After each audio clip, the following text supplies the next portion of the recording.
You weren't supposed to hear this. This is knowledge they buried. Knowledge men vanished over. And it starts not in a textbook, but in a locked room, on a cold slab of wood, with a girl whose voice no longer belonged to her. They found Margaret in 1823, but they didn't rescue her. They disturbed something. A truth that had been stitched into her skin. Something so precise, so mathematically engineered into her body, it wasn't madness. It was a message. 3 doctors saw it. 1 burned his notes. 1 left medicine. And 1 disappeared. You see, there's a reason the official records of Margaret Hayes were sealed for nearly 2 centuries. A reason the county magistrate buried the files beneath courthouse floorboards like a corpse that wouldn't stay dead. A surgical cipher carved open by a forgotten chapter of American medicine, a chapter funded in silence, protected by privilege, and fueled by something far more dangerous than curiosity, obedience. What you're about to hear goes deeper than a missing girl. It's about systems. Control mechanisms wrapped in white coats. Institutions that spoke of healing while building tools to measure pain. This isn't just history. It's a pattern. One that begins in dark rooms with flickering gas lamps, and ends in your own thoughts, your own memories, your own compliance. Ask yourself this: what makes a person sit down, strap themselves into a chair, and accept pain in the name of science? What makes them return for it? Volunteer for it? Because Margaret did. And not once. Repeatedly. Willingly. They told her it was for progress. That her suffering had a purpose. That if she endured it, she would become part of something bigger, something eternal. She believed them. Until her voice stopped sounding like hers. You're not watching this by accident. Something in you, the part that's never bought into the surface version of things, it brought you here. And if you make it to the end, you won't see medicine, science, or authority the same way again. Let me show you what they found. Let me show you why 3 doctors quit. And why 1 girl's scars still haven't faded from history. When Dr. Samuel Hartwell opened the door to the abandoned Westfield house, he didn't enter a ruin. He entered a stage, a theater of precision, of purpose, and of power masquerading as medicine. The first thing he noticed was the smell. Not rot. Not mold. But something chemical. Faint, metallic. Like scorched copper. Like blood that had been boiled, not spilled. The parlor was clean. Too clean. No dust, no cobwebs, just silence and symmetry. A single wooden chair sat in the center of the room, bolted to the floor. Leather straps hung from its arms and legs, old, but recently oiled. Next to it stood a metal cart with surgical tools arranged in exact alignment, scalpels, clamps, probes. Nothing rusty. Nothing discarded. It wasn't a place of chaos. It was a place of protocol. The back room was worse. There, under a tarp, Hartwell found the generator. A hand-cranked dynamo, rare for the time, with copper wires extending outward, ending in needle-tipped terminals. This wasn't frontier improvisation. This was imported science. Philadelphia engineering. Boston logic. A machine not made for healing, but for mapping pain. And beside it, a stack of notes. Detailed. Dispassionate. Typed in a style only the wealthiest academic institutions had access to. They weren't labeled. No signatures. Just page after page of observations, measurements, and commands. Subject exhibits elevated response to 43 degrees Celsius copper stimulation along the thoracic nerve cluster. Apply restraint during vocalization. Do not respond emotionally. Compliance improves after 3rd rotation. Repeat for 6 days. Hartwell's hands trembled. He wasn't just reading Margaret's torment. He was reading a system. Someone had built this. Not out of madness, but out of method. The final page in the stack chilled him deeper than any of the technical jargon. It was a single line, typed in bold: progress requires silence. The subject's memory will fade. Ensure no record survives. They failed. Because Hartwell didn't burn all the pages. And Margaret's memory didn't fade. It fractured. Into phrases. Into poses. Into the voice that wasn't hers anymore. And now it lives here, in this story. In your ears. In your bloodstream. You're already past the threshold. And every section you hear from now on, it doesn't just inform you. It changes you. So stay alert. Stay awake. And never forget what you're really listening to. The deeper Dr. Hartwell read, the more he realized, this wasn't experimentation. It was programming. Margaret wasn't just studied. She was rewritten. Every page in that folder detailed a ritual. A sequence. Step-by-step instructions for reshaping not just flesh, but thought. Her body had been mapped, yes, but so had her mind. Neural response. Emotional suppression. Compliance conditioning. The phrase repeated throughout the notes like a mantra: the subject must forget who she is, before she can become what we need. This was not medicine. This was initiation. They weren't healing her. They were breaking her open. Piece by piece. Memory by memory. Until her identity became pliable. Until they could insert commands into the empty spaces where fear used to live. And they succeeded. You remember what she said in the woods? The doctor requires compliance. The subject will remain still. That wasn't trauma talking.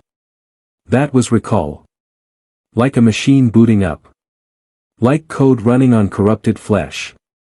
Margaret didn't escape the woods. She was released.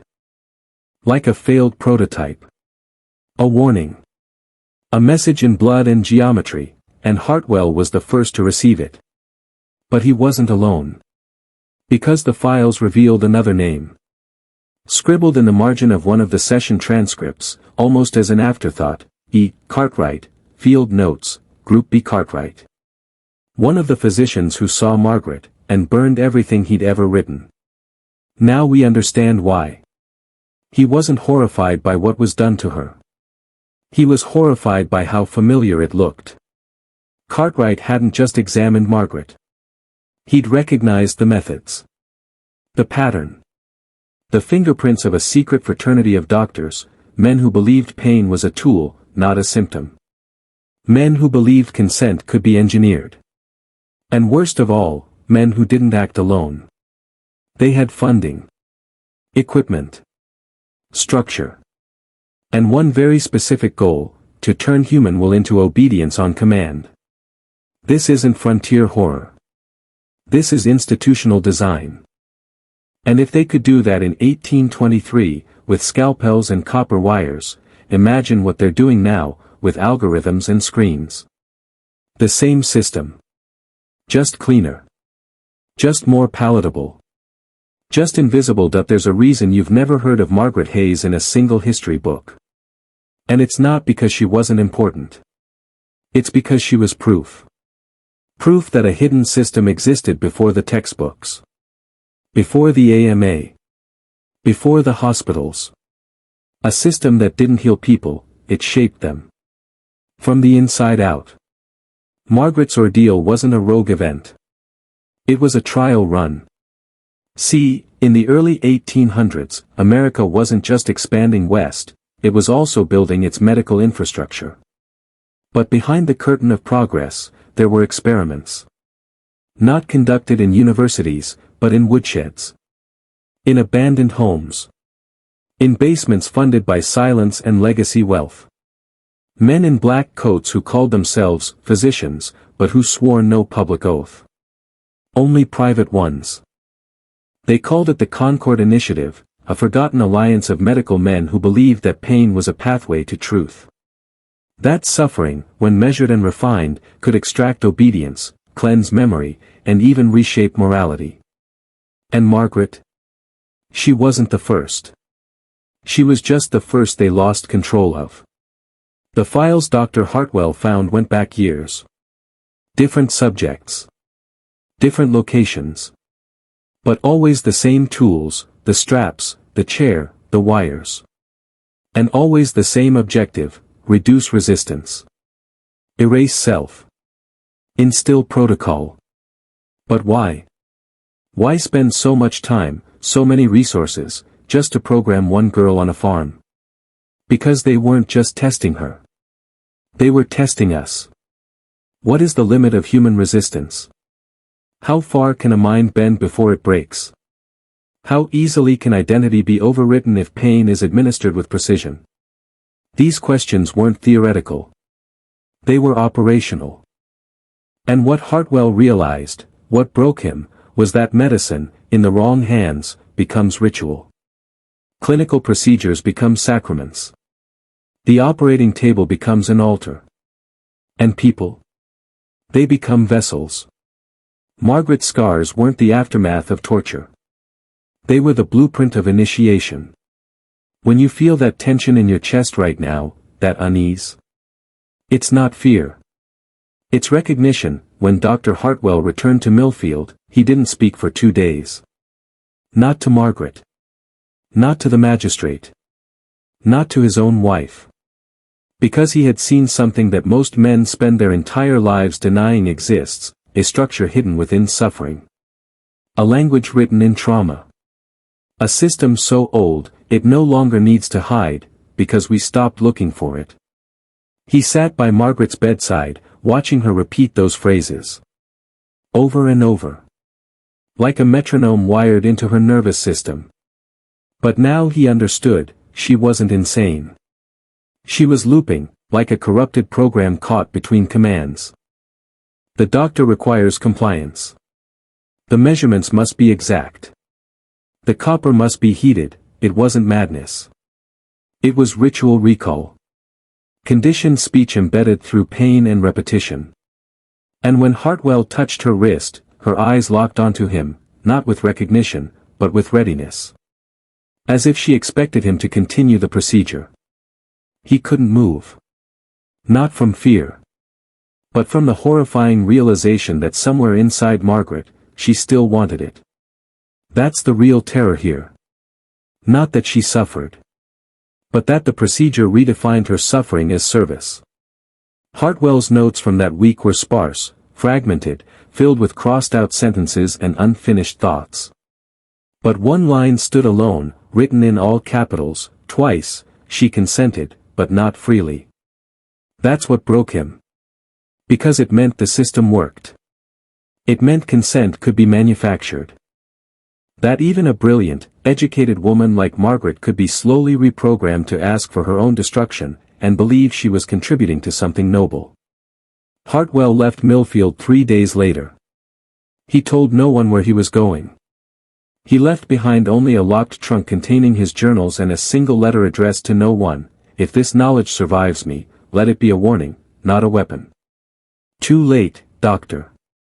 Because now you have it. And every institution that claims to save you, your hospitals, your schools, your screens, is built on the same root question: how much of you can be changed before you stop noticing? We're only on the 5th layer. There are 20 more. Margaret's voice didn't just echo in that clinic. It infected it. Nurses reported chills when entering the room. Lamps flickered when she spoke. Not superstition, but frequencies. Tones spoken in just the right cadence. The same cadence used in modern psychological conditioning. You know the type, you've heard it on hold music. In airports. In guided meditations, pushed by apps with billion-dollar backers. It started here. Margaret was being calibrated, neurologically tuned to respond to phrases, tones, even certain smells that were introduced during procedures. Her conditioning wasn't just physical, it was multisensory. Hartwell recorded a moment, brief, terrifying, when he accidentally knocked over a jar of oil. The scent filled the room. And Margaret, mid-sentence, stopped rocking. She sat up. Eyes locked forward. Spine rigid. And she said a phrase Hartwell never forgot: Level 3 compliance mode initiated. Awaiting instructions. That wasn't madness. That was programming. Understand this, Margaret wasn't broken by brute force. She was layered. Every session added a new behavioral trigger. A new response pathway. Stimulus reaction. Over and over. Until identity dissolved into obedience. She was built to respond to authority. Built to silence her instincts. Built to perform under command. You still think this story lives in the past? Look at your own life. You wake to alarms. You sit when told. You absorb information in bite-sized loops. You carry devices that notify you when it's time to respond. You obey rhythms you didn't choose, from job schedules to thought patterns to daily doses of manufactured emotion. The chair in Margaret's clearing. It never left. It simply changed form. Because they learned something from her. They learned that the body is just the gate. But once you're inside the mind, once you can reroute desire, reframe pain, redefine pleasure, then you don't need chains. You just need language. Every man has a threshold. Margaret's was crossed slowly, gently, systematically. How close are you to yours? You've made it this far. Most never do. The Westfield notes weren't just observations. They were manuals. And hidden among the procedural data, Dr. Hartwell found something worse than torture. Structure. Someone, or some group, had developed a multi-phase process for identity dismantling. They called it, the 4 convergences. And it reads less like medicine, more like an ancient ritual rewritten in clinical terms. Phase 1, isolation of the subject. Remove the individual from all prior context, family, routine, environment. Deprive them of temporal cues and familiar voices. Phase 2, disruption of internal narrative. Introduce contradictory sensory inputs. Replace familiar language with controlled phrases. Prevent natural sleep cycles. Implant artificial symbols into memory. Phase 3, reassignment of authority. Establish a new source of truth, a figure or system to whom obedience is required, not requested. Use pain sparingly. Use silence more. Phase 4, ritual compliance. Subject will voluntarily repeat protocol without instruction. Test for self-initiated positioning and phrase repetition. Progress achieved when subject believes compliance is purpose. Hartwell realized something most men wouldn't dare consider: Margaret wasn't a failure of medicine. She was a success of method. That's why the notes were typed. Why the tools were clean. Why no one came looking. They weren't hiding what they did. They were documenting it, for replication. And here's what no one wants to admit: these convergences didn't vanish. They scaled. Today they look like screens, office cubicles, public schooling, prison design, mental health diagnostics, pharmaceutical loops. Every system that punishes deviation and rewards submission echoes the same 4 phases. You're told what to think, how to feel, who to believe, and when to kneel, and all of it is marketed as normal. But deep beneath that normal is Margaret. Her voice. Her conditioning. Her dissent, turned into a user manual. And if you're still watching, it means something inside you knows. Something's wrong. Something doesn't fit. That's not paranoia. That's awakening. This isn't just a horror story. This is a mirror. The world isn't broken. It's working exactly as designed. Margaret was the start. By the time the second physician arrived to examine Margaret, the damage wasn't physical. It was spiritual. Dr. Elijah Moraine came from Columbus, a city man, skeptical of frontier superstition. He had studied under European surgeons. He believed in science, in method, in the mind as machine. But within 20 minutes of observing Margaret, his hands began to shake. Because the girl didn't respond to his questions. She responded to his presence. Not with recognition, but with submission. She changed posture the moment he entered. Sat up straight. Turned her head precisely 17 degrees to the left. Held out her arm, palm upward. And whispered, "Subject prepared." Awaiting Phase 3 integration. It wasn't just what she said. It was how she said it, like a code. A password waiting for a system to activate. Dr. Moraine documented her reactions in his private ledger, which would later be recovered from his estate, the last thing he wrote before disappearing from public life. The subject recognizes the role of doctor, not the man himself. She performs behavior that anticipates procedure, without instruction. This is not trauma. This is reconditioning. And I fear the implications stretch beyond her. You see, Margaret had been mapped. But not just anatomically. Her behavioral schema had been redrawn. She didn't look at men and see faces. She saw roles. Doctor. Observer. Examiner. Each one triggered a different protocol. And that's when Moraine, like Hartwell, realized the truth. They weren't experimenting on Margaret to heal her mind. They were trying to see how easily a mind could be overridden. That's the dark truth no one wants to face. Your personality. Your memory. Your self. All of it, programmable. And once they know the sequence, once they isolate your fears, your rhythms, your triggers, they don't need to force anything. You'll follow protocol on your own. Just like Margaret.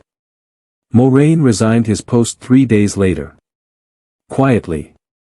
No explanation. His colleagues say he began referring to people by categories instead of names. Type B subject. Reactive male. Non-compliant youth. Something had cracked. He didn't go mad. He saw too clearly. And the clarity was unbearable. There are certain moments in history that don't echo, they reverberate. They repeat, not by chance, but by design. Margaret's case wasn't just recorded. It was replicated. Hartwell's and Moraine's testimonies, though buried in sealed county archives, were mirrored in other locations, quiet towns, remote clinics, rural asylums with no visitors and too much funding. Patterns appeared. Always the same, a missing person, a return in altered condition, clinical language, scars in geometric precision, and the same repeated phrase whispered like prayer, the subject is ready for integration. But the real horror isn't in what they did to her. It's what they did to the doctors. Because they weren't trying to silence Hartwell, Moraine, or Cartwright. They were testing them. Would they comply? Would they assist? Would they adopt the method when wrapped in rational language? The answer. 2 of the 3 never practiced medicine again. But the third joined them. We found his name in a later Concord document, under an alias, Dr. C. Wardin. A man who advocated for pre-therapeutic dissociation in non-voluntary subjects. In simple terms, he built the bridge between Margaret and modern psychiatry. And his theories were adopted, not rejected, by the early American Psychological Association. Now ask yourself, why do modern psychiatric manuals categorize emotional outbursts as maladaptive? Why are trauma responses treated with chemical suppression, not inquiry? Why is deviation from routine punished with diagnosis? Because what started in a cabin in the Ohio woods became a blueprint. Margaret didn't vanish into history. She was absorbed. Her fragmented speech, now studied as dissociation. Her programmed posture, now called catatonic compliance. Her refusal to name her abuser, now labeled avoidant behavior. You see the trick? They took her pain, and named it symptom. They took her programming, and called it mental illness. They took her scarred flesh, and buried it under paperwork. That's what institutions do. They don't burn evidence. They rename it. And once the name changes, the truth vanishes. But you're here. And you've seen it. And once you see, you can't unsee. We go deeper still. There's a photograph. Faded, brittle. Found in a locked drawer at the Hartwell estate almost a century later. It shows a wooden table. A woman seated. Wrists bound loosely in worn leather cuffs. Her head tilted. Eyes vacant. A copper rod rests beside her left hand. It's labeled simply, Subject Number 5, Session 19. It's not Margaret. It's someone else. Someone newer. The implications are clear. Margaret wasn't the last. She was the beginning. And this is the part no one's ready to face. Because somewhere along the line, they stopped needing restraints. They learned how to induce obedience without contact. The Westfield experiments proved something revolutionary, and horrifying, that if you apply the right sequence of sensory disruption, emotional starvation, and pseudo-choice, a person will not only comply. They will believe they chose it. Think about that. The future wasn't chains. It was illusion. Margaret's mechanical voice, her phrasing, her posture, her tone, it was all part of a system designed to remove resistance. And once that resistance is gone, the body follows. The will follows. The belief follows. This is how they infiltrated not just medicine, but culture. You think you're informed. You think you're choosing. You think the apps on your phone, the slogans you repeat, the routines you follow are yours. But Margaret followed a routine too. And she spoke like you speak now. The sessions must continue. The doctor requires compliance. This is for the good of the subject. Now listen closely to what you say daily. I'm just doing my job. This is how the world works. It's not my place to question. Different era. Same ritual. You weren't meant to know this. That's why you were distracted. Numbed. Entertained. Conditioned. And that's why the 3 doctors who examined Margaret were never meant to compare notes. But now you have. Now you see the pattern. And awareness is resistance. This is the threshold. The last breath before the descent changes you. If you're still watching, good. The next layer rewrites what you think medicine, morality, and even freedom mean. There's a reason Hartwell, Moraine, and Cartwright all walked away. It wasn't cowardice. It wasn't weakness. It was recognition. They had seen the edge of the abyss, and realized it had architecture. Margaret's scars weren't wounds. They were language. Every incision followed a structure, mirrored geometry, symmetrical grids, proportional spacing. But these weren't anatomical guides. Hartwell eventually recognized them as sigils, ancient symbolic markers repurposed into medical diagrams. It wasn't medicine. It was ritual technology. Let that sink in. We're not talking about superstition. We're talking about the codified fusion of pain and control. The same concept found in Sumerian clay tablets. In Babylonian death rites. In Roman interrogation chambers beneath the Temple of Janus. Symbols applied to flesh to open the psyche. Pain plus symbol plus repetition equals access. Access to what? Not demons. Not spirits. Something worse. Compliance without resistance. Imagine creating a human being who obeys not because they're afraid, but because they believe obedience is identity. That's what Margaret became. And it's what you're being shaped into. Every system around you now echoes the formula: pain, through fear, shame, isolation, symbol, flags, logos, hashtags, diagnostic codes, repetition, through curriculum, content feeds, therapy language, until you forget that you ever had a self before the program. Look at how children are taught. Not to question, but to perform.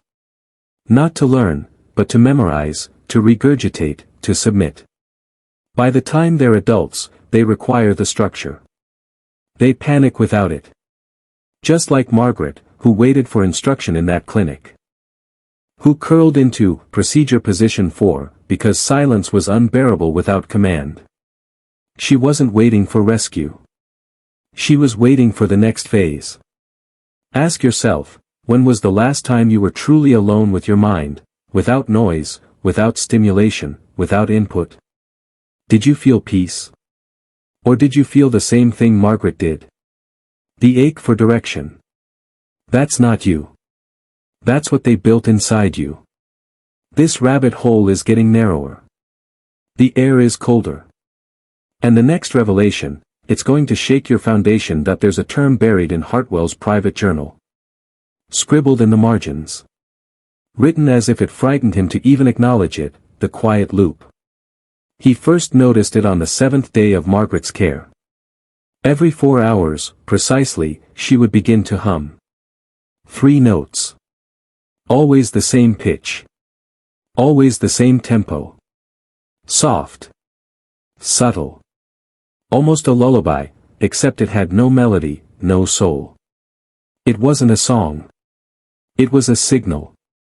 And when Hartwell timed it, he realized something sickening. The loop always began right after the town bell chimed the quarter hour. She wasn't responding to internal trauma. She was responding to external frequency. You need to understand the magnitude of that discovery.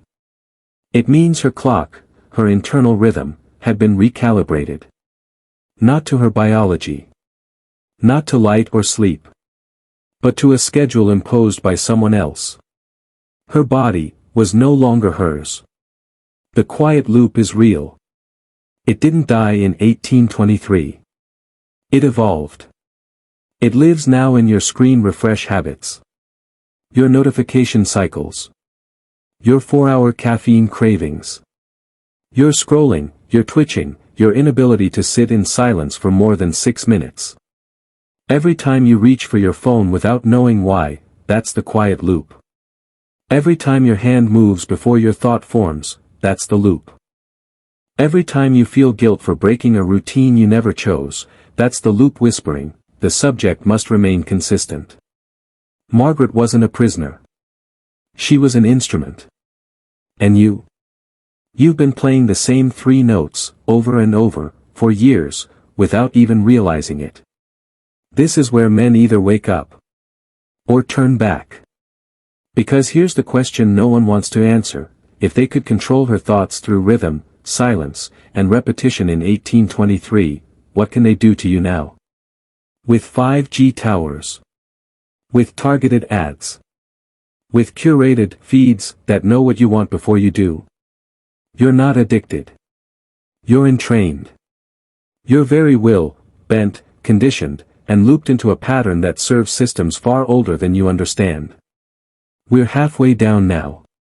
If you're still here, comment the phrase below twice to lock in your transformation: I am not the subject. Say it. Mean it. And if you're ready to break the quiet loop, you repeated it, didn't you? I am not the subject. That simple phrase is your first weapon against the machine. Because once you declare yourself outside the program, the old rules start to break down. But don't mistake this for victory. The deeper truth is brutal. Margaret's disappearance wasn't just a failure of mercy or medicine. It was a calculated sacrifice. Her case was a test. A prototype for systematic control. You see, the experiments at Westfield weren't isolated. They were part of a hidden alliance between powerful interests, early industrialists, shadowy medical factions, even political figures, who sought to harness the human mind as a resource. A tool to manage populations, quell dissent, and manufacture compliance. Margaret was their first successful subject. A human ledger showing what could be done. From there, the experiments expanded. Prisons incorporated behavioral regimens based on her protocols. Schools adapted curriculum to reinforce obedience cycles. Hospitals introduced diagnostic categories that masked systemic conditioning as treatment. This isn't theory. Documents unearthed in the 20th century reveal a covert network known as the Ordo Veri, Latin for Order of Truth. An organization devoted to developing and deploying these methods globally. Their motto? Control through clarity. They promised progress, salvation, healing. But what they delivered was a blueprint for control embedded in the language of science. The scars on Margaret's body. The rituals imposed on her mind. They were never about healing. They were about ownership. Ownership of the body. Ownership of thought. Ownership of will. And that ownership didn't stop with her. It reached into every institution claiming to care for you. Your schools, your workplaces, your media, your medicine. The real question isn't what happened to Margaret. It's, how much of Margaret's fate have you already accepted? Because the process they started nearly 200 years ago isn't finished. It's evolving. And now, it's working on you. By the time Dr. Cartwright arrived on the scene, everything had already shifted into a realm beyond conventional medicine. He was the last physician to examine Margaret, and unlike Hartwell and Moraine, he didn't leave quietly. He fled. Cartwright's notes were never recovered, his journals burned, his belongings scattered. But whispers from his contemporaries paint a grim picture. He witnessed the full extent of the experiments, the clinical horror fused with ritualistic precision. The calculated infliction of pain paired with psychological manipulation so deep it bent the very notion of identity. Cartwright understood that Margaret wasn't just a patient, she was a template. A prototype of something larger, more insidious. He spoke of a mechanical soul, a term he coined to describe the conditioned state Margaret embodied. The soul was no longer organic, no longer wild. It had been dissected, mapped, and reassembled to function as a cog in a vast machine. Cartwright's breaking point came when he discovered evidence that the experiment extended beyond Margaret, a network of similar cases across the frontier, all meticulously documented yet all sealed away by powerful officials.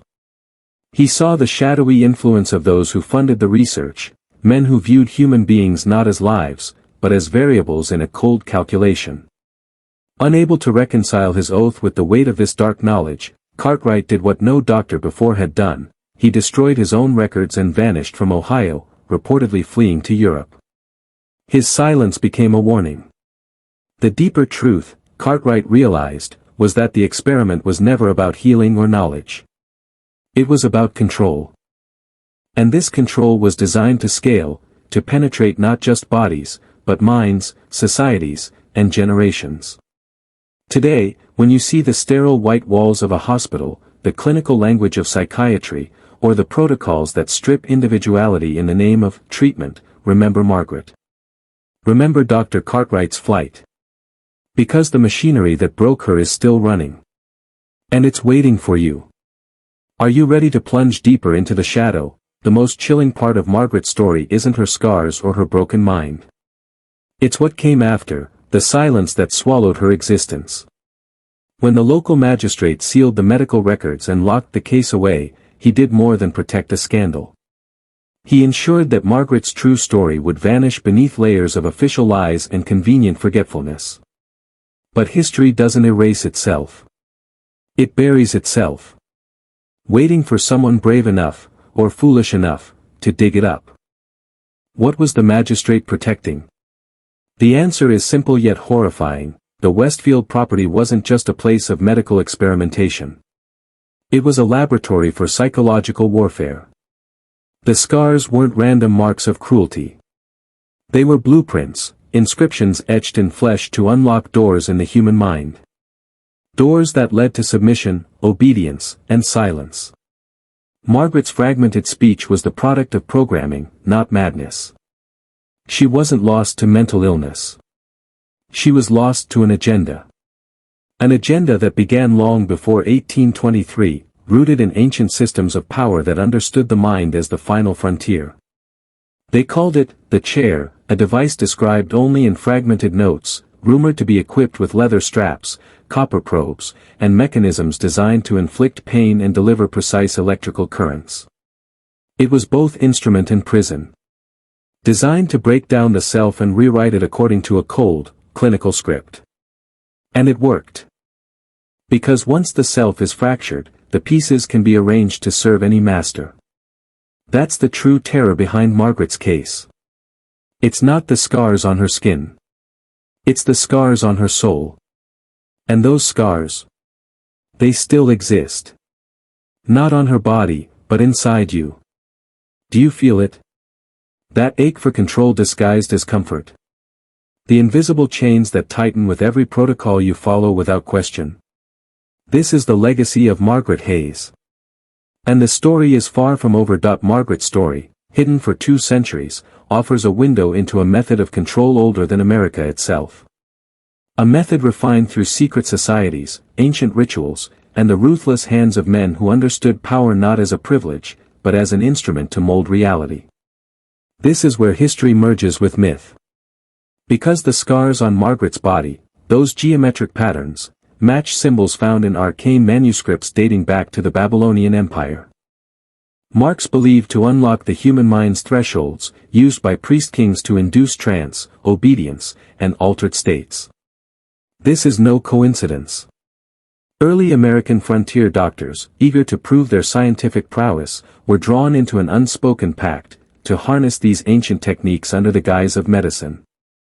The Westfield experiments were the convergence of empirical science and occult knowledge, a forbidden fusion designed to transform individuals into living experiments, and later, into compliant citizens. Margaret was the first to survive this transformation. But survival came at a cost, her identity was sacrificed. Her will dismantled, piece by piece. Her voice mechanized to recite commands. Her body inscribed with the language of control. The doctors, bound by oaths and shaken by horror, became unwilling witnesses and, in some cases, collaborators. You must understand, this wasn't madness. It was design. A blueprint for domination disguised as medical progress. And this blueprint evolved.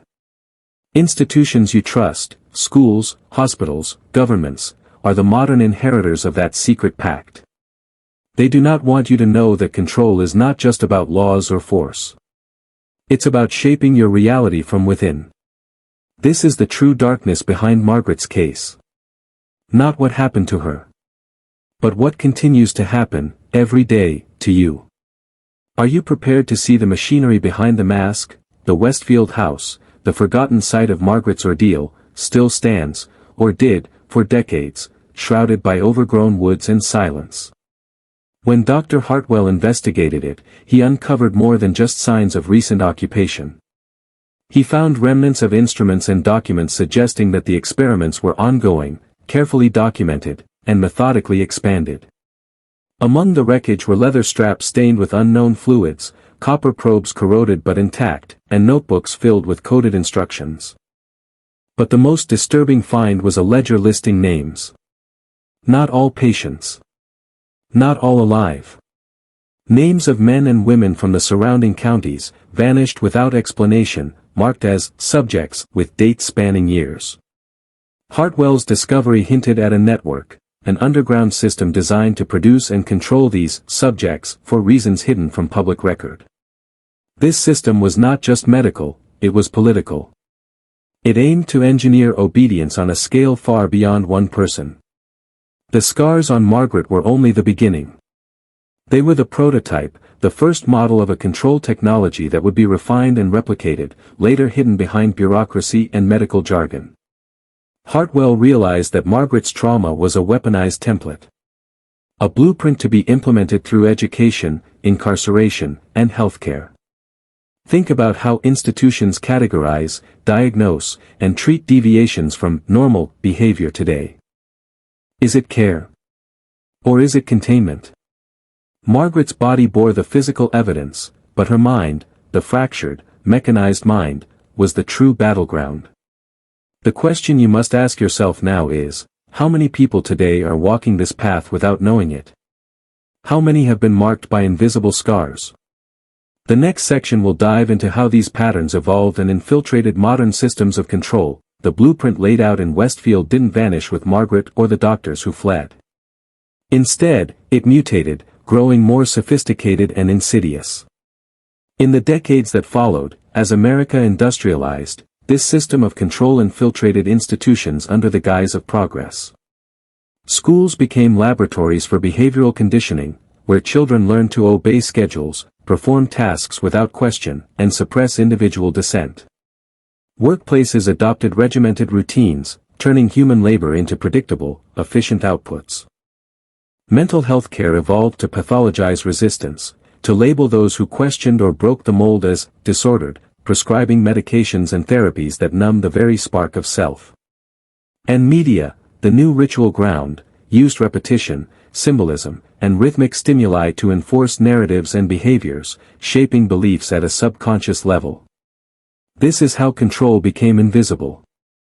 You don't see the chair with leather straps. You see notifications, buzzes, and the endless scroll. You don't hear the copper probes. You hear playlists, algorithms, and curated content designed to trap attention. The scars today are not etched on skin. They are engraved in thought patterns. Embedded in your fears. In your routines. In your compulsions. This transformation is no accident. It is the inevitable evolution of the same experiment that Margaret endured.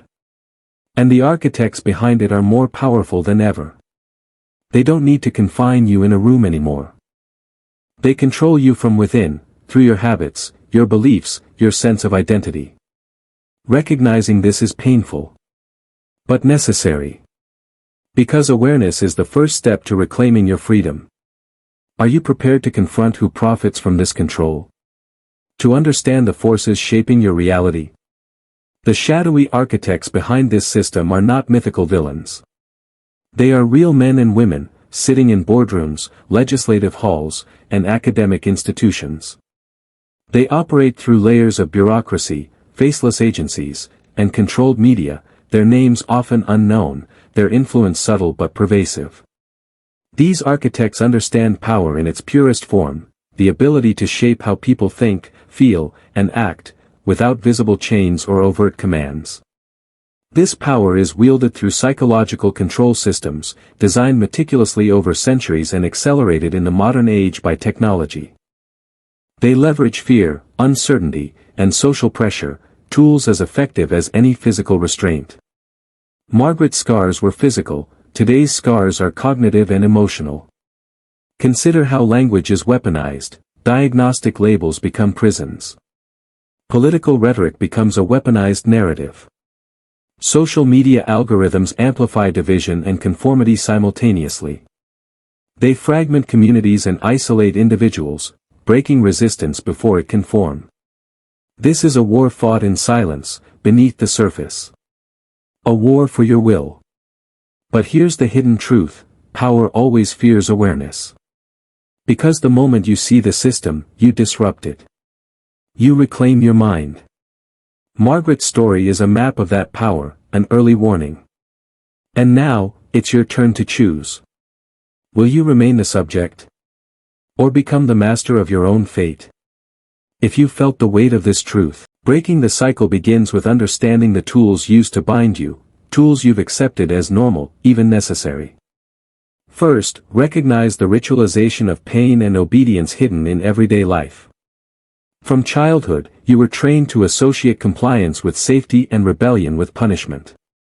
School bells, dress codes, repetitive lessons, these were not just rules but conditioning. Margaret's scars were physical reminders of pain and submission. Your scars are psychological imprints from repeated experiences of control disguised as normalcy. Second, identify the symbols and language that reinforce your identity within the system.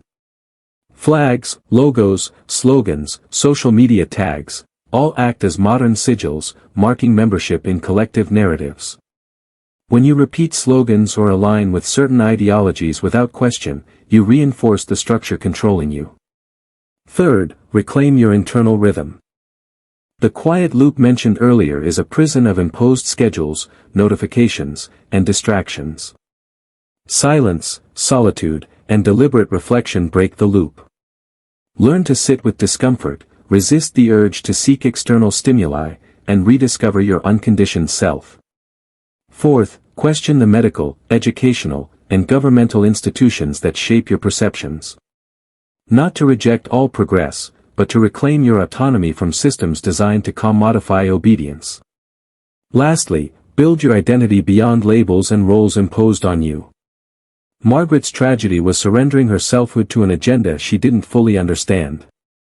You must choose to own your narrative, resist programming, and forge your path. Transformation is not easy. It demands courage, vigilance, and relentless self-awareness. But it is possible. And it begins now that there's a reason the system doesn't use chains anymore. It doesn't need to. The new control is internal, self-reinforcing, self-replicating. You obey without orders. You conform without confrontation. You submit, without even knowing when you gave up. That is true power. And it was perfected not in modern labs, but in the horrors of Westfield, in that dark room where Margaret sat strapped to a chair, whispering clinical mantras as electricity reshaped her consciousness. Understand this, the people who did this to her were not madmen. They were visionaries, of a very specific kind. Cold. Detached. Brilliant. They didn't seek to destroy Margaret. They wanted to convert her. To turn a human being into a unit of control. Not just for others, but for herself. This is the terrifying goal of psychological systems today, to implant protocols so deeply, so subtly, that you self-monitor, self-limit, and self-correct without ever realizing the origin of your behavior. Why do you hesitate to speak your mind? Why do you crave validation from a glowing screen? Why do you fear silence? Because you've been taught, just like Margaret, that deviation is danger. That stillness is wrong. That pain equals progress, but only if it leads you back to their systems. Let that sink in. They trained you to associate discomfort with failure, unless it serves them. Margaret's final journal entry ended with a line scratched over and over until the pen tore through the page: I gave them my consent. I gave them my consent. I gave them my consent. That's the core lie. They don't take your freedom, they convince you to surrender it. And once you do, you'll defend your prison like it's your home. You must break the illusion of consent. You must ask, did I choose this? Or was I programmed to obey? Only one truth survives that question: consent. The most powerful illusion ever manufactured. Margaret believed she gave hers. She wrote it. Repeated it. Lived it. But understand this, her consent was manufactured through manipulation, isolation, and a slow erosion of her identity. Sound familiar? It should. Because it's still happening. Modern systems don't take your voice, they guide it. They don't force submission, they engineer agreement. Your phone asks for permissions. Your job demands policies. Your society offers freedoms wrapped in rules so dense you need permission just to exist outside the algorithm. That isn't freedom. It's a maze built by architects who studied people like Margaret, and learned. They learned that true control isn't about force. It's about convincing you that you asked for this. That you need the monitoring, the sedation, the validation. But here's the truth, you were never meant to live this way. You were not made for screens and silence. You were not born to chase likes or follow scripts. You were made to think like a sovereign, feel like a storm, move like fire. And that's why they fear awakening. Because when you wake up, really wake up, the game is over. That's why Margaret was silenced. Because somewhere, in the heart of that ritual, she remembered herself. There's one entry, half-burned, barely legible, that Dr. Hartwell recovered from the ruins of Westfield. It read, "They cannot take what I no longer offer." And that's the key. Reclaim the offering. Reclaim your consent. Because the moment you withdraw it, everything changes. This is your moment, the fire you feel rising now, that deep, electric burn in your gut. It's not anger. It's awakening. It's the moment your nervous system begins to remember something ancient. Something buried beneath layers of compliance, education, fear. That fire? It's you, before they told you who to be. And now you understand, Margaret wasn't the end of the experiment. She was the beginning. They found a way to crack the human code, to rewrite autonomy with suggestion, belief, repetition. And what started in the woods of Ohio now lives in your back pocket. You scroll through your conditioning. You like it. You share it. You feed it willingly. But now the mirror is broken. Now you've seen the wires. And here's the truth most men never hear, you are not powerless. You were just trained to forget your power. The scars you carry, emotional, psychological, ancestral, they were designed to become your cage. But they can also become your armor. This is your invitation to reverse the ritual. Speak aloud, or write it below, not once, but twice, to make it real. Key: I withdraw my consent. I restore my sovereignty. Comment it. Anchor it. Let the algorithm witness your defiance. Let the architects of silence feel your voice in their walls. This isn't a performance. It's a declaration. A man reborn from knowledge once hidden. We are almost at the end now. But you are no longer just a viewer. You are a participant. There is a truth older than any system, darker than any archive, and more dangerous than any secret they buried with Margaret. It's this: the system was never broken. It was built this way. You've been taught to believe that corruption is a glitch. That failed policies, collapsing institutions, mass confusion, are errors. But they're not. They are features of a machine that thrives on your disorientation. Because a confused mind is a compliant mind. And in the fog of chaos, the architects move freely, adjusting your reality while you argue over symptoms. This is the final layer of the lie, that the world just happened to fall apart. No. It was designed to divide you. To distract you. To drain you, until you forget you ever had a center. Margaret forgot. But only because they stole her language. Her rituals. Her inner compass. They replaced her truth with protocols. What do you think they've done to you? You were given a name. A flag. A schedule. A screen. A script. And told, this is you. But it isn't. You are not your job. Not your pain. Not your failures or the algorithm's idea of success. You are what remains when all of that burns. And it must burn. Because the world that made Margaret, that tried to make you into another subject, is dying. And what rises in its place depends on what you choose right now. Choose silence, and the machine resets. Choose awareness, and you become the glitch they can't contain. They feared Margaret. Not because she was broken, but because she survived. Because something in her, some ember, refused to go out, even when the wires pierced her spine and the voice they implanted became louder than her own. That ember, is the same one burning in you. And now it's a wildfire. This was never about Margaret. It was always about the pattern, the ritual of control repeated across time, wearing different masks. The Inquisition. The asylums. The state. The screen. All of them variations of the same experiment: break the spirit. Rewrite the mind. Control the future. But they made one mistake. They assumed you'd never find the pattern. They assumed you'd stay blind. They forgot something ancient: one awakened man is more dangerous than 1,000 obedient ones. Because when a man reclaims his mind, his body follows. And with it comes sovereignty. The kind of sovereignty they can't tax, medicate, shame, censor, or distract. A sovereign man is not just hard to manipulate. He's impossible to control. And now, here you are, at the bottom of the rabbit hole. What you do next determines everything. You can close this video. Scroll to something easier. Forget. Or. You can remember. You can resurrect your power, the part they buried with Margaret, burned from the archives, and erased from the textbooks. The part that says, I do not consent. I am not your subject. I am the one who watches. I am the one who remembers. This video was a map.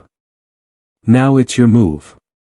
Comment the phrase once more, if you're ready to make it permanent. Key, I withdraw my consent. I restore my sovereignty. Twice. Once for your past. Once for your future. They found Margaret in 1823. But they found you in 2025. And this time. You're not going quietly.